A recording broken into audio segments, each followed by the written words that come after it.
नमस्कार मित्रांनो, मी राजेश माने यूट्यूबच्या बातमी.इन या न्यूज चॅनलवर आपल्या सर्वांचे स्वागत।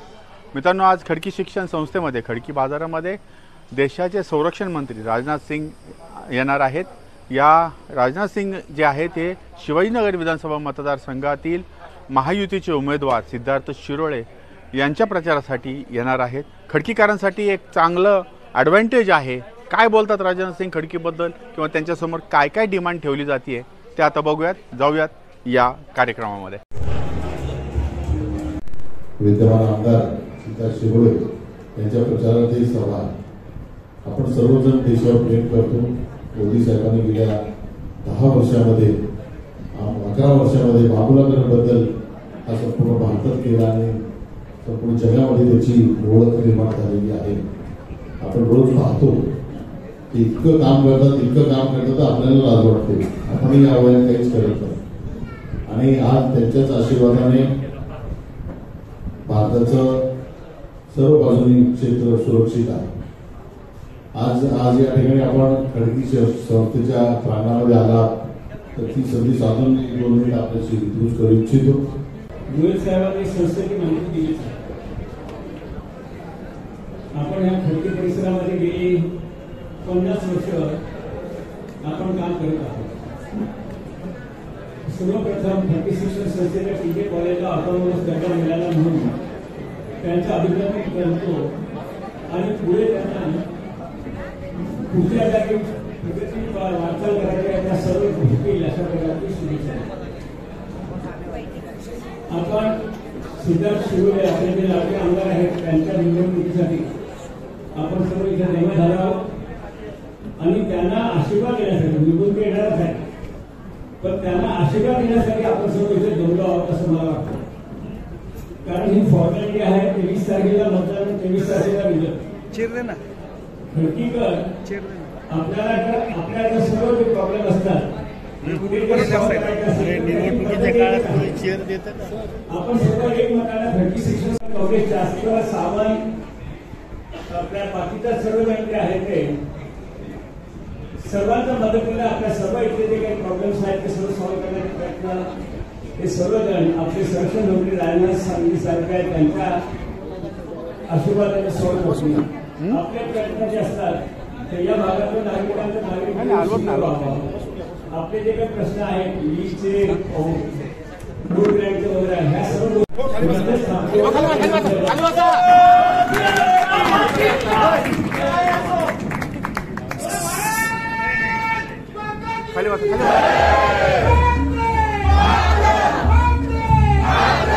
भारत माता की वंदे जय भवानी जय शिवाजी हर हर महादेव। जोरदार टाळ्यांच्या गजरात आपण स्वागत करूया। आगतम स्वागतम सुस्वागतम। सभी गणमान्य अतिथियों का ज्ञान की काशी अर्थात पुण्य नगरी और छत्रपति शिवाजी महाराज की इस पावन भूमि में स्थित खड़की में आपका सभी का तहे दिल से स्वागत है। खड़की जिसे मिनी इंडिया कहा जाता है। इतिहास के पन्नों में खड़की में घटित लड़ाई सबको मालूम है, प्रसिद्ध है। केरल जिसमें हॉकी का नाम ऊंचे स्थान पर है। इतना ही नहीं, खड़की में बैडमिंटन की शुरुआत हुई। ऐसे गौरवशाली परिवेश में आप सभी का विनम्र अनुरोध करते हुए मुझे बड़ी खुशी हुई। भारत देश के रक्षा मंत्री माननीय श्री राजनाथ सिंह जी का शब्द सुनने द्वारा मैं स्वागत करता हूँ। खड़की कैंटोनमेंट के उपाध्यक्ष माननीय श्री दुर्योधन भास्कर जी को यहाँ आमंत्रित करता हूँ। महाराष्ट्र की शिंदेशाही पगड़ी और छत्रपति शिवाजी महाराज का एक स्टैचू पुष्पगुच्छ देते हुए और श्राद्ध देते हुए स्वागत और सत्कार करें।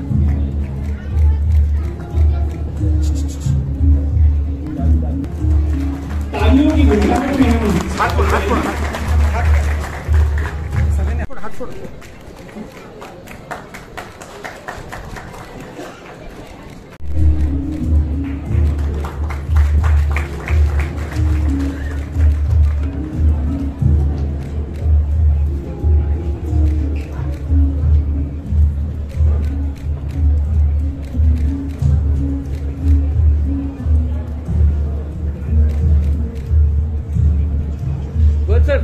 साहब इधर। Thank you.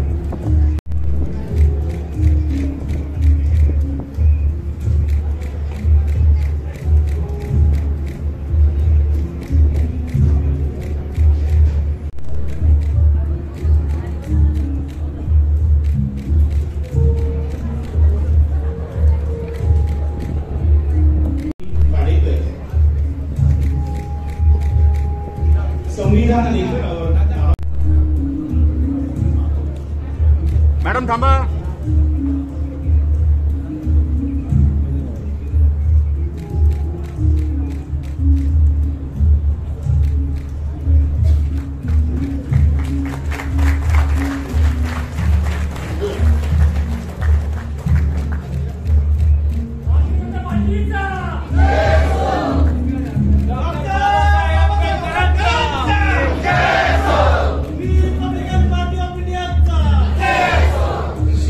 उनका स्वागत करेंगे।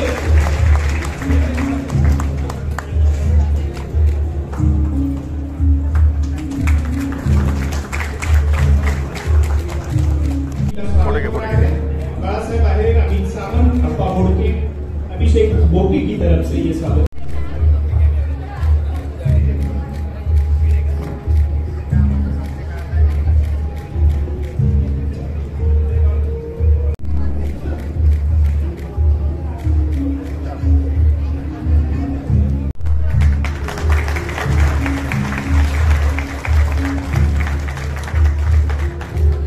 सर जी, यहाँ पे विधायक साहब ने छत्रपति शिवाजी मतदार संघ में लास्ट 5 साल में बहुत सारे काम किए हैं। ये साल भी उनका प्रचार छत्रपति शिवाजी मतदार संघ में अच्छा ही चल रहा है। हम अभी प्रचार के बारे में ज्यादा नहीं बोलेंगे, बट हमारा जो खड़की है, ये जो खड़की छावनी परिषद है, उनके बारे में 2 बात हमें रखना है सर। ये ब्रिटिश कालीन खड़की का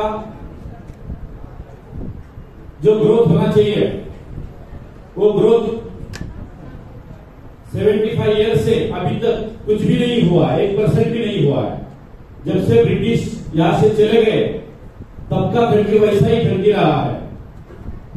हमारी रिक्वेस्ट है सर कि खड़की का जो एपेसा है, एपेसा बढ़ाना चाहिए। जो म्यूटेशन के केसेस है, म्यूटेशन यहाँ पे सेंट्रल में जाता है तो जल्दी होता नहीं है, तो पीडी लेवल पे ही म्यूटेशन होना चाहिए। जीएसटी का जो हिस्सा केंद्र सरकार और राज्य सरकार को जो जाता है, वो हिस्सा हमें मिलता नहीं है। पहला ऑक्ट्राय था, ऑक्ट्राय का हिस्सा जो स्टेट गवर्नमेंट हमें देती थी, अभी जीएसटी का 9%, सेंट्रल में 9% स्टेट भी जाता है, वो हिस्सा स्टेट भी नहीं देती है और सेंट्रल भी नहीं देती है।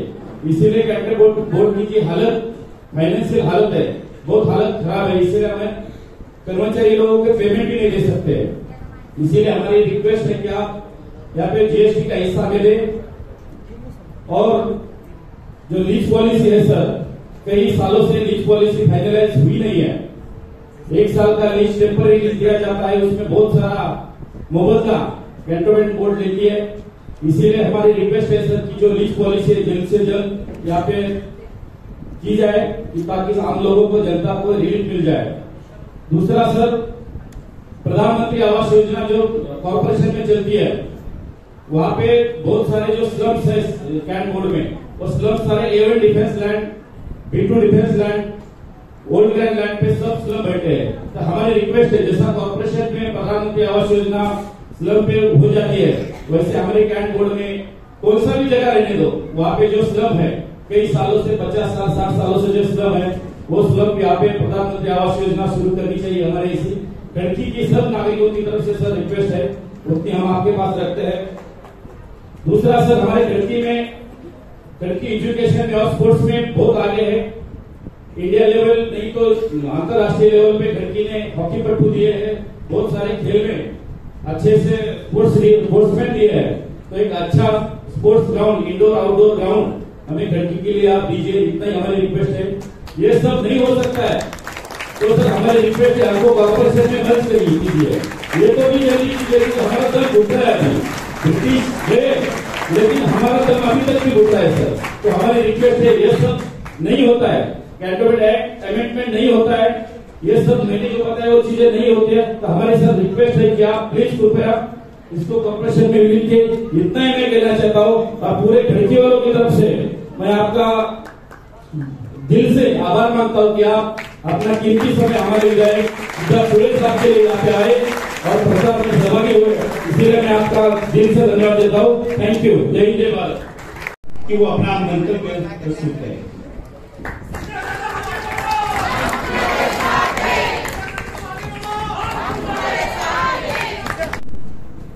सर्वप्रथम मैं राजनाथ जी का खड़की की भूमि में स्वागत करता हूं। हम सब मिलकर उनके स्वागत करें कि एक वैभव की बात है, गर्व की बात है कि हमारे देश के रक्षा मंत्री हमारी इस खड़की की पावन भूमि पे आज आए हुए हैं। और मैं सर्वप्रथम राजनाथ जी का मेरा परिचय बहुत 10-12 साल से मेरा उनके साथ परिचय रहा है। मेरे पिताजी अनिल शिरोले जी जब शहर के अध्यक्ष थे, धीरज जी आप शहर के अध्यक्ष हो, तो तब शहर के अध्यक्ष थे और 2014 के चुनाव थे और उनकी अध्यक्षता में तब मेरे पिताजी को भारतीय जनता पार्टी ने संधि दी लोकसभा के चुनाव लड़ने की। और मुझे याद है कि सर जब मैं राजनाथ जी को शायद याद नहीं रहेगा, हम चुनाव जीतने के बाद मैं मेरे पिताजी के साथ वहाँ आया था और हम बैठे थे तो उन्होंने कहा, पूछ रहे थे कि देखो बताओ मुझे राजनीति में अनिल मेरे पिताजी को बोल रहे थे कि अनिल जरा बताओ राजनीति में यशस्वी होने के लिए सबसे महत्वपूर्ण गुण कौन सा होता है। तो मैं था वहाँ पे सिर्फ बैठा हुआ था, तो किसी ने कहा हार्ड वर्क करना चाहिए, किसी ने कहा ऑडिटरी अच्छी होनी चाहिए और राजनाथ जी ने कहा नहीं, सबसे इम्पोर्टेंट गुण जो होता है वो कॉमन सेंस होता है, समय सूचक का। मेरे इतने दीर्घ काल में राजनीति में अपना अस्तित्व बनाए रखना और कभी कभी ऐसे मन में आता है कि इतने डिग्निटी से इतने जो डिग्निफाइड पद्धति से राजनाथ जी आप कंडक्ट करते हो खुद को, वो खुद ही बहुत ऊर्जा दे जाता है हम सब लोगों को जो राजनीति में आज काम करना चाहते हैं। और उनके स्वास्थ्य के बारे में भी मुझे बहुत ऐसा लगता है कि बहुत उन्होंने खुद के स्वास्थ्य को जो फिट इंडिया मूवमेंट है उसके लिए हमारे राजनाथ जी उसमें से उदाहरण है कि जिस तरह से उन्होंने अपने स्वास्थ्य को भी इतने राजनीति के लंबे दौर में उन्होंने खुद को जिस तरह से मेंटेन करके रखा है। तो कुछ पर्सनल मुझे ऐसा लगा कि आज पहली बार राजनाथ जी के सामने बात कर रहा हूँ, अनिल जी का लड़का हूँ, तो मुझे लगा कि 2 शब्द मेरी तरफ से आपको कह दूँ। सबसे प्रथम राजनाथ जी आपने हमारे यहाँ पे पुणे मुंबई जो ओल्ड मुंबई पुणे हाईवे है उसका रुंदीकरण बहुत ही महत्वपूर्ण ये यहाँ पे खड़की के एक्सेस के लिए बहुत जरूरी सा एक्सटेंशन उसका था। उसमें एक जो पैच था 2.25 किलोमीटर का, वो बहुत रेलवे स्टेशन के सामने डिफेंस लाइन में आता है। हमारे स्वर्गीय गिरीश बापट जी आपसे उस वक्त पे बहुत उन्होंने आपसे फॉलोअप किया था और आपकी ही वजह से वो हमको 2.25 किलोमीटर का जो पैच था उसकी परमिशन मिली और आज हमारा जो पूरा मुंबई हाईवे वो पूरी तरह से कंप्लीट हो चुका है और उसकी वजह से ट्रैफिक की बहुत बड़ी प्रॉब्लम रिजॉल्व हो चुकी है। खड़की जहाँ तक मैं जानता हूँ 5 साल में मैं यहाँ पे विधायक रहा हूँ। मेरा एक अलग संबंध नाता खड़की करों से बन चुका है क्योंकि बहुत ही अलग छोटा सा हमारा खड़की है, लेकिन पुणे कैंटोनमेंट बोर्ड का वहाँ पे एडमिनिस्ट्रेशन होता है और जिस तरह से एक बाजार है जो हमारे व्यापार के लिए हमारा खड़की बहुत फेमस है, उसके साथ साथ डिफेंस लैंड भी बहुत बड़ी मात्रा में है और बहुत सारी झुग्गी झोपड़ियाँ भी है।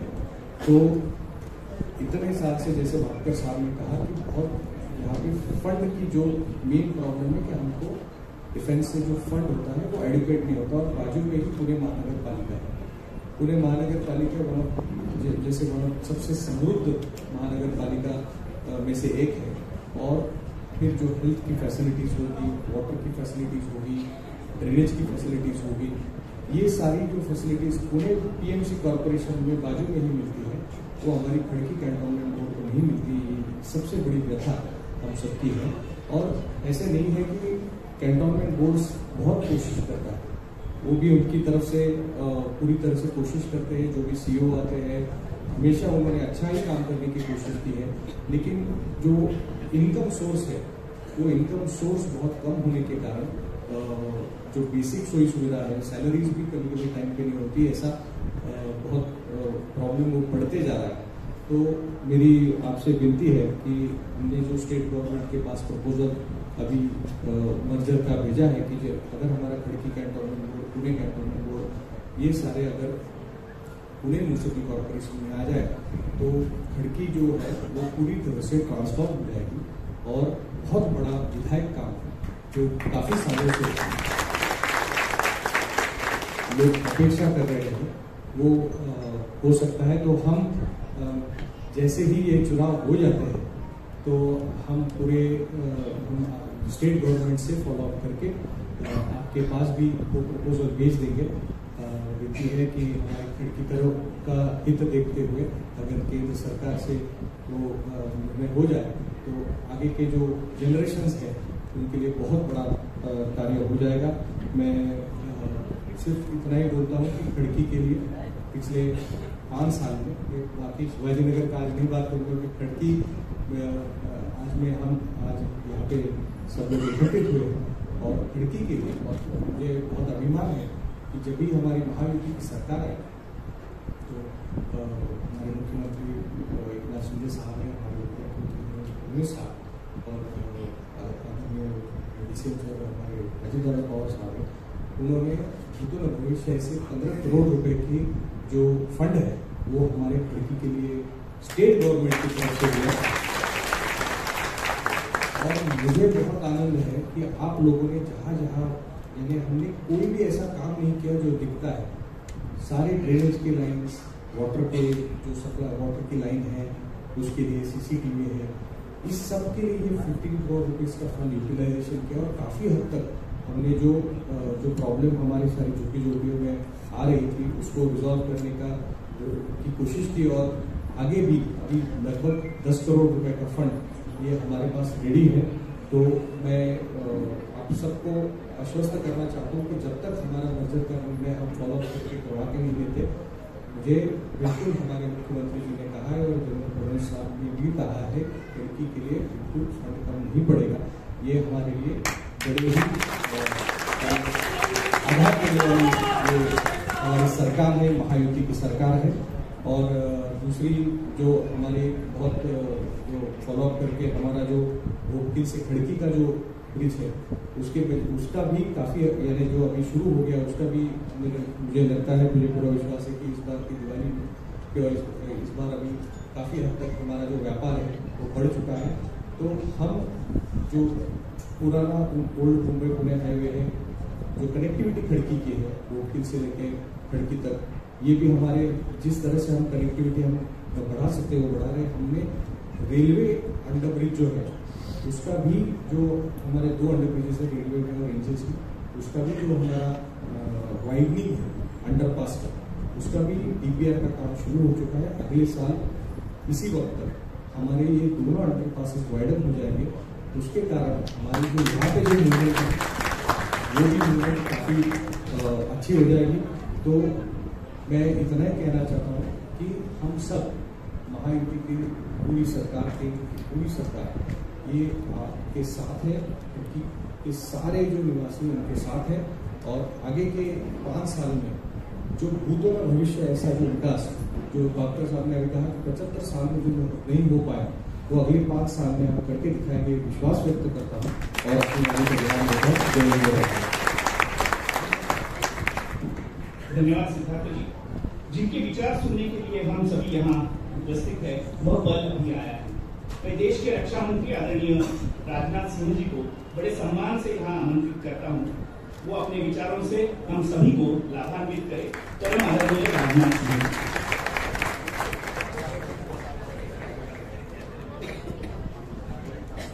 विधायक और यहाँ के प्रत्याशी श्री सिद्धार्थ शिवले, शहर अध्यक्ष श्री धीरज जी घाटे, श्री राजे रानी पांडे, श्री एडवोकेट एफ.के. जैन, कृष्ण कुमार जी गोयल, अध्यक्ष खड़की शिक्षण संस्था, श्री दुर्योधन आपकर अध्यक्ष खड़की शिक्षण संस्था, श्री अभय जी सावंत, श्री कमलेश जी चास्कर, श्री कार्तिक जी शिवरकर, सुनीता वाडेकर, श्री आनंद शाहजड़े, चक्रवर्ती शिक्षण संस्था, यहाँ मौजूद मेरे सभी सम्मानित बहनों एवं भाइयों,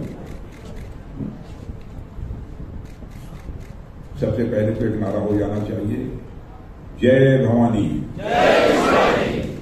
प्रारंभ यहीं से करना है। कोई लंबा भाषण देने के लिए आप सबके सामने नहीं खड़ा हुआ हूं। मुंबई में भी सार्वजनिक सभा को संबोधित करके आया हूं। एक दूसरी सार्वजनिक सभा पुणे में और है, वहां भी मुझे जाना है। लेकिन आप जानते हैं कि अभी आपके 5 महीने पहले लोकसभा का चुनाव हुआ था। लोकसभा चुनाव में कुछ राज्य ऐसे थे कि भारतीय जनता पार्टी को जो कामयाबी मिलनी चाहिए थी वो नहीं मिली। हमारी अपेक्षा के अनुरूप चुनाव परिणाम नहीं रहे। उन राज्यों में हरियाणा था, महाराष्ट्र, ऐसे कुछ 3, 4, 5 राज्य थे जहां पर कि हमारी अपेक्षा के अनुरूप चुनाव परिणाम नहीं हुए। लेकिन जब हरियाणा, जहां पर लोकसभा के चुनाव में हमारी अपेक्षा के अनुरूप कामयाबी नहीं मिली थी,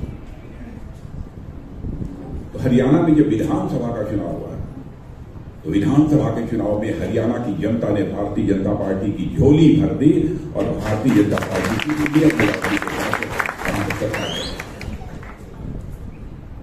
मैं यह मानकर चलता हूं यही स्थिति अब महाराष्ट्र में होनी है।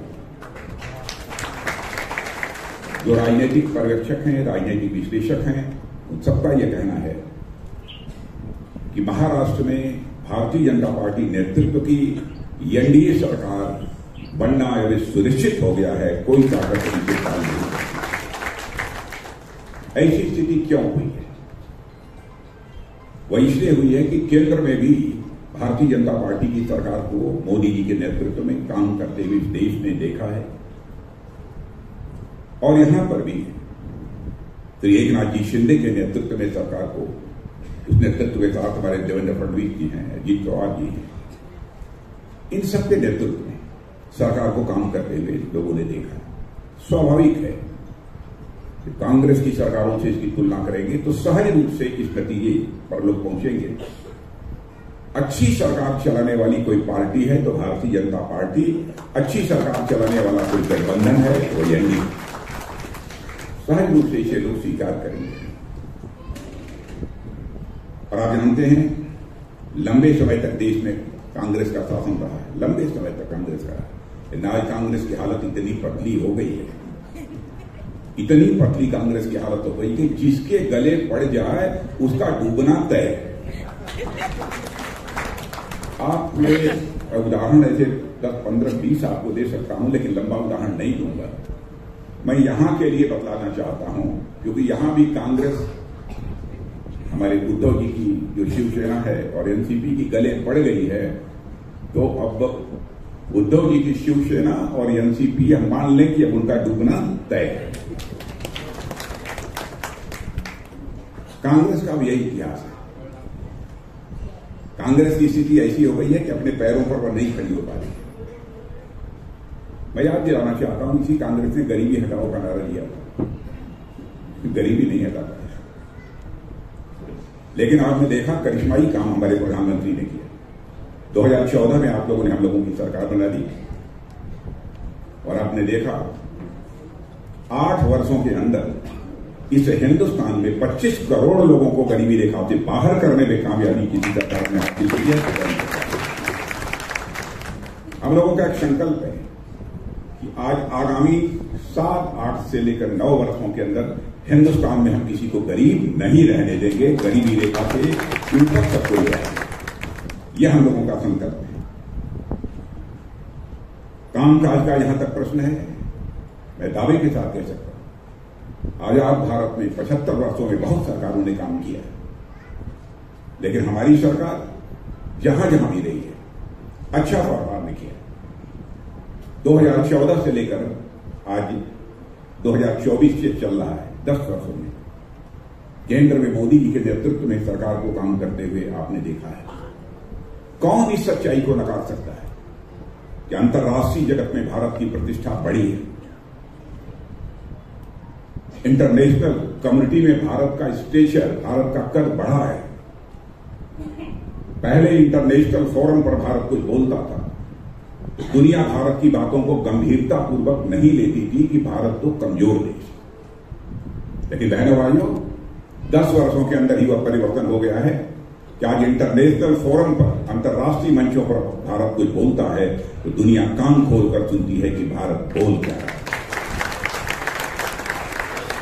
यह भारत की हैसियत बनी है और ये हमारी सरकार के काम हुआ है। गरीबी का जहां तक सवाल है, 25 करोड़ लोगों को हम लोगों ने गरीबी से बाहर किया है। देश में धन दौलत, उसको अंग्रेजी में कहते हैं इकोनॉमी की साइज, धन दौलत के मामले में भी हमारा भारत जो पहले 11वें स्थान पर था वह जंप लेकर 5वें स्थान पर आ गया है। और सारे विश्व के अर्थशास्त्री, सारी वित्तीय संस्थाएं अब यह दावा कर रही हैं, उनका यह कहना है कि साहब ज्यादा दूर नहीं है, 2-2.5 वर्ष के अंदर 2027 आते आते धन दौलत के मामले में, अर्थव्यवस्था के आकार के मामले में यह भारत दुनिया की टॉप 3 कंट्रीज में आकर खड़ा होगा। एक अमेरिका होगा, दूसरा चाइना होगा और तीसरा भी कोई देश होगा तो भारत होगा। महाराष्ट्र की यदि मैं बात करूं तो महाराष्ट्र में आप जानते हैं गैस सिलेंडर महिलाओं को मुहैया कराने का काम उज्ज्वला योजना के अंतर्गत किस सरकार ने किया? हमारी सरकार ने किया। और आज महाराष्ट्र में हमारे पास आंकड़ा है 50 लाख से ज्यादा महिलाओं को उज्ज्वला योजना के तहत मुफ्त गैस कनेक्शन मिल रहा है, मुफ्त गैस कनेक्शन मिल रहा है। और जल जीवन मिशन के तहत 1.25 करोड़ घरों में नल पहुंचा है और नल के माध्यम से लोगों को जल मिल रहा है। यह कोई छोटी उपलब्धि नहीं है। प्रधानमंत्री आवास योजना के अंतर्गत 26 लाख से अधिक लोगों को केवल महाराष्ट्र में मकान मिले हैं। बहुत सारी उपलब्धियां हैं। यहां पर बड़ी संख्या में बहनें बैठी हैं। इतने कम समय में जब से यह योजना प्रारंभ हुई है 1 करोड़ से अधिक लोगों को लखपति बनाने का काम हमारी सरकार ने किया है। लखपति दीदी बनाने का काम किया। महायुति सरकार के बारे में फिर से मैं दावा करता हूं कि बहुत ही अच्छा काम किया है महायुति की सरकार ने। और सबसे बड़ी बात की जो 2.5 लाख रुपए तक की जिनकी आमदनी रही है और 21 से लेकर 65 साल तक की जिनकी उम्र रही है उनको आर्थिक मदद भी 1500 रुपए की मुहैया कराई है यहाँ की सरकार ने। यह सरकार बधाई की पात्र है। और इसी के साथ एक बात और याद दिलाना चाहता हूं। राजीव गांधी जी जब भारत के प्रधानमंत्री थे तो एक बार भाषण देते हुए उन्होंने कहा कि मैं क्या करूं, हमारे देश में भ्रष्टाचार इतना बढ़ गया है कि मैं दिल्ली के बैंक से यदि 100 पैसा नीचे भेजता हूं तो बामुश्किल 14-15 पैसा लोगों की जेबों तक पहुंच पाता है। देखा आपने करिश्मा हमारे प्रधानमंत्री का, हमारी सरकार का, कि बहनों भाइयों ऐसा सिस्टम बना लिया कि दिल्ली के बैंक से यदि 100 पैसा चलता है तो 100 का 100 पैसा आपकी जेब में होता है। 1 पैसा भ्रष्टाचार की करने का सिस्टम में, व्यवस्था में परिवर्तन लाकर बहुत बड़ी कामयाबी हासिल की जा सकती है। अब मैं महाराष्ट्र का उदाहरण, एक बाड़वर पोर्ट बोलते हैं, बाड़वर पोर्ट, इसकी आधारशिला हमारे प्रधानमंत्री ने रखी है। और मैं बताना चाहता हूं हिंदुस्तान का ये अब तक का सबसे बड़ा पोर्ट बनने जा रहा है, सबसे बड़ा पोर्ट बनने जा रहा है। और अब तक हिंदुस्तान में जितने भी पोर्ट थे, बंदरगाह थे, उनकी जितनी क्षमता थी उससे कहीं अधिक क्षमता केवल महाराष्ट्र में बनने वाले इस पोर्ट की होने जा रही है। छोटी छोटी 70 वर्ष कि आयु के लोग चाहे किसी आय इनकम ग्रुप के क्यों ना, उनके लिए जो सुविधा हमारी सरकार ने आयुष्मान कार्ड देकर दी है, और मैं कहना चाहता हूं आप अपने क्षेत्रों में देखिए 70 साल के ऊपर के जो लोग हैं, यदि उनके पास आयुष्मान कार्ड नहीं है तो आप कार्यकर्ताओं की जिम्मेदारी बनती है उन तक जाइए और उनसे आग्रह करिए, उनका फॉर्म भरवाइए और आयुष्मान कार्ड उनको मुहैया कराइए ताकि 5 लाख रुपए तक का 1 साल में मुफ्त इलाज हो सके। ऐसे ही आयुष्मान कार्ड पहले भी हमारी सरकार ने बहुत सारे लोगों को मुहैया कराया। बाबा साहब भीमराव अंबेडकर उन्होंने संविधान की रचना की। बाबा साहब भीमराव अंबेडकर के द्वारा बनाए गए उस संविधान को लेकर राहुल जी आजकल चारों तरफ घूम रहे हैं, कह रहे जातिगत जनगणना कराऊंगा। अरे बाबा साहब भीमराव अंबेडकर तक का तो सम्मान किया ही नहीं। चुनाव में लड़े थे, उनके खिलाफ आपने प्रत्याशी खड़ा कर दिया। उनको पराजित करने के लिए एक भी आपने नहीं छोड़ी। और मैं दावे के साथ कहना चाहता हूं कि आज भी आधुनिक भारत के निर्माण में बाबा साहब भीमराव अंबेडकर का जितना बड़ा योगदान है नकारा नहीं सकता। लेकिन उन्हें जो श्रेय मिलना चाहिए मेरे दोस्तों, वह श्रेय उन्हें नहीं दिया गया। बाबा साहब को कम से कम कुछ न किए होते, भारत रत्न की उपाधि देकर सम्मानित कर दिया होता। मैं मानता हूं बाबा साहब भारत रत्न की उपाधि के भूखे नहीं थे, लेकिन किसी को सम्मानित करने का एक तरीका होता है। कांग्रेस ने नहीं किया। बाबा साहब को भारत रत्न मरणोपरांत देने का काम यदि किसी ने किया तो हमारी सरकार ने किया। और जहां जहां पर देश और विदेश में उन्होंने काम किया है वहां पर भव्य निर्माण कराया है और उसको पंच तीर्थ की संज्ञा दी है। यह काम भी यदि किया है तो हमारी सरकार ने किया है। अब कहते हैं कि बाबा साहब भीमराव अंबेडकर ने जो संविधान बनाया था उस संविधान को यदि कोई बचा सकता है तो कांग्रेस ही बचा सकती है। बहनों भाइयों, मैं कहना चाहता हूं संविधान में सर्वाधिक संशोधन यदि किसी ने किया है तो कांग्रेस ने किया है। इमरजेंसी के दौरान 42वां संशोधन जो इन्होंने किया था उसमें सबसे बड़ी बात संविधान की आत्मा जो प्रियम्बल होती है, प्रस्तावना होती है, उसमें भी परिवर्तन कर डाला। और ये लोग यह दावा करते हैं कि हम देश को बनाएंगे। आप लोगों को फैसला करना है। हालत इन लोगों की यह थी कि एक ही देश में 2 विधान, 2 प्रधान और 2 निशान चल रहे थे। धारा 370 के अंतर्गत जम्मू कश्मीर भारत का हिस्सा, वहां का मुख्यमंत्री पहले वजीर आजम बोला जाता था, मैंने प्रधानमंत्री। वहां का अलग झंडा होता था, भारत का झंडा अलग होता था। हम लोगों ने 1951 में 1951 में जनसंघ के रूप में काम करते हुए हमारे नेताओं ने संकल्प लिया, जिस दिन हमारी सरकार बन जाएगी, संसद में बहुमत मिल जाएगा, चुटकी बजाकर हम धारा 370 को समाप्त करेंगे और हिंदुस्तान में अन्य राज्यों का जो दर्जा होगा वही जम्मू कश्मीर का भी दर्जा होगा। करके दिखा दिया। और यह बातें कर रहा हूं यह आपको बताने के लिए कि हिंदुस्तान की अकेली पार्टी भारतीय जनता पार्टी, अकेला गठबंधन एनडीए, जो कहता है वो करता है। हमारे कहने और करने, वर्ड्स और डीड्स में कभी कोई अंतर नहीं रहा। और मैं दावे के साथ कहता हूं, प्रेस के मित्रों को भी कहना चाहता हूं, हमारे इलेक्शन मैनिफेस्टो को तब से उठाकर 2014, 2019 और 2024, 2014, 2019, 2024 और तो मैंने ही बनाया है। मैं स्वयं राष्ट्रीय अध्यक्ष था 2014। उठाकर देख ले, एक भी ऐसी चीज नहीं है जिसे हमने पूरा न किया। हमारे कहने और करने में कभी कोई अंतर नहीं रहा। विश्वास, भरोसा यह इंसान की सबसे बड़ी पूंजी होती है बहनों भाई। और किसी इंसान के कारण भरोसे और विश्वास का संकट पैदा होता है तो मैं समझता हूं कि वह इंसान उस पर कभी भी यकीन नहीं करना चाहिए। और जो जो बातें हम लोगों ने अपने घोषणा पत्रों में कही हैं, हर चीज पूरी करेंगे। मैं आपको यकीन दिलाऊंगा। महाअघाड़ी एक बन गई है। गांधी क्या हो गया हमारे उद्योगी को? क्या सोचते होंगे स्वर्गीय बाला साहब जी ठाकुर? सत्ता के लिए उन्होंने अपने सिद्धांतों से समझौता कर दिया।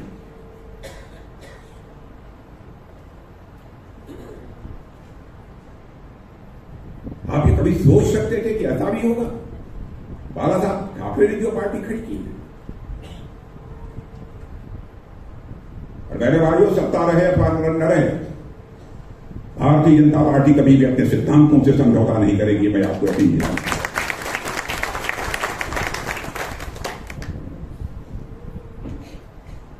अजीबोगरीब हालात इन लोगों ने पैदा किए, इसीलिए मैं कहना चाह रहा हूं, महाअघाड़ी की सरकार तो बनने वाली नहीं है, लेकिन जो बन जाती तो उनके लिए तो महाराष्ट्र एटीएम की मशीन था, यार हो जाती। और मैंने सुना कि कुछ लोग मिले थे उनसे, बोले मानो उन लोगों ने कहा 10% हमको आरक्षण दीजिए। मैंने भाइयों, मैंने जिंदगी में कभी हिंदू मुस्लिम ईसाई ये सब राजनीति नहीं की है, और क्यों करता भी नहीं।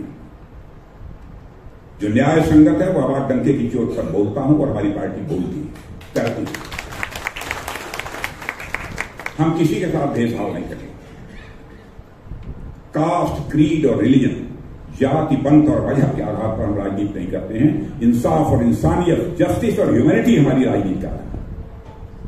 इस आधार पर हम राजनीति करते हैं। और ये आरक्षण देने की बात कर रहे हैं, सुना है कि पीठ पीछे शायद किसी ने आश्वासन दे दिया कि नहीं हमको नहीं मालूम है, लेकिन सुना है कि दे दिया है। ऐसे देश चलेगा? सरकार चलाने की कला भी किसी के पास है, भारतीय जनता पार्टी के पास करके हम लोगों ने दिखाया है। आपने देखा दुनिया के मुस्लिम देशों का, बड़े मुस्लिम देशों का जो सर्वोच्च सम्मान था, दुनिया के किसी प्रधानमंत्री को मिला है, भारत के प्रधानमंत्री नरेंद्र मोदी जी को। अभी डोमिनिका में भी गए, वहां पर भी उनको सर्वोच्च सम्मान से नवाजा गया है। इसलिए मैं आप लोगों से अपील करने आया हूं।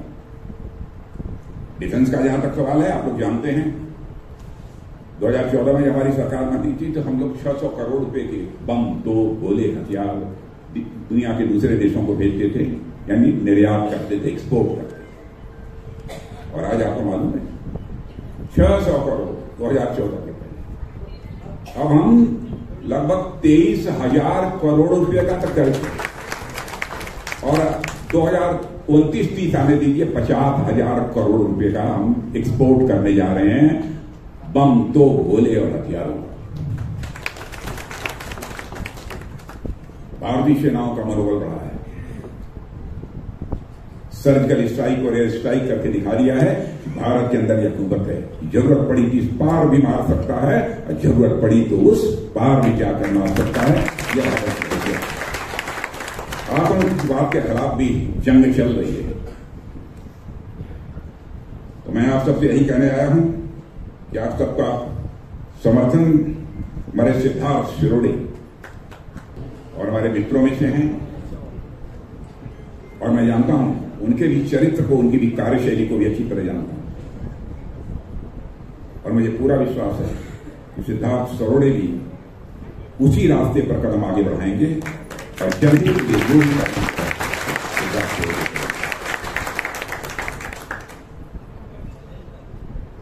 और हमारे एक सांसद जिनकी चर्चा आप लोगों ने की, वो बेचारे नहीं रहे। मैं आया था उनके देहावसान के बाद, उनके परिवार के सदस्यों से भी मैं मिला था। मैं पहले उन्हीं का नाम लेना चाहता था। अभी आप लोगों ने कुछ मांगे रखी हैं, लेकिन चुनाव के समय की एक आचार संहिता होती है चुनाव की, उसमें कोई भी मंत्री कोई आश्वासन नहीं दे सकता। लेकिन सिद्धार्थ को सब मालूम है, तो बात हुई है, फिर मिलेंगे। लेकिन सिद्धार्थ को भारी मतों से जीता दीजिए।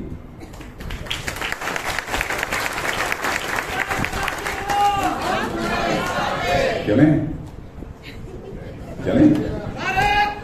बहुत बहुत धन्यवाद। 10,000 लीड देके हम चुन के लेके आएंगे, और ये सब मंच पे सभी जो उपस्थित हुए सबको मैं धन्यवाद देता हूँ। जय हिंद, जय महाराष्ट्र। सिद्धार्थ शिरोडे आगे बढ़ो, सिद्धार्थ शिरोडे आगे बढ़ो, जय हिंद, भारत माता की भारत माता की। सिद्धार्थ शिरोळे भारतीय जनता पक्षाचे वर्धमान आमदार यांच्या प्रचारासाठी आदरणीय राजनाथ सिंगजी खडकी शिक्षण संस्थेच्या आवारामध्ये आले होते। खरं पाहिलं तर सिद्धार्थ शिरोळे हे निवडून आल्या तर जमा आहेत आणि फक्त फॉर्मॅलिटी राहिली आहेत की 20ला मतदान आणि 23ला निकाल जाहीर होणं आहे। आपल्या ह्या सर्व परिसरामध्ये आपण जर पाहिलं तर खडकी ही एकच गट आहे, प्रत्येकजण खडकीकर आहे आणि इथं जर कोणी पाहिलं तर न धर्म न जात न पात पण आम्ही खडकीकर आहोत आणि हा सर्वांना अभिमान आहे। आणि म्हणून सिद्धार्थ शिरोळेंनी जे काही कामं केली आहेत आत्तापर्यंत मनमिलाऊ आमदार पाहिजे तेव्हा अवेलेबल आणि इथून पुढे ह्या खडकी कॅन्टोन्मेंटचा परिसर ज्या पद्धतीने आहे राजनाथ सिंगजींनी ज्या काही गोष्टी आपल्याला सांगितल्यात की महाआघाडीची महाबिघाडी ऑलरेडी झालेली आहे आणि महायुतीचं सरकार येण्यासाठी फक्त मतदानची फॉर्मॅलिटी पूर्ण करायची आहे। निश्चितपणे त्यांनी भारताचा स्वाभिमान आणि पंतप्रधान आदरणीय नरेंद्रजी मोदी यांनी भारताला जे उच्च स्तरावर नेले आहे राष्ट्रीय व आंतरराष्ट्रीय पातळीवर, ह्या सर्व गोष्टी पाहिल्यानंतर मला वाटतं की आमच्या खडकीकरांना जो पहिलेपासूनच विश्वास होता की आम्ही मतदान देणार आहोत NDA पक्षाला, आम्ही मतदान करणार आहोत तर BJP रिपब्लिकन पक्ष, एकनाथजी शिंदेंची शिवसेना व राष्ट्रवादी पक्ष, ह्या सर्वांच्या वतीने मी आपल्या सिद्धार्थ शिरोळेंना आत्ताच अभिनंदन करतो आणि मला वाटतं की आपण 23 तारखेला इथं आनंदोत्सव साजरा करण्यासाठी पुन्हा जमणार आहोत। जय हिंद, जय महाराष्ट्र।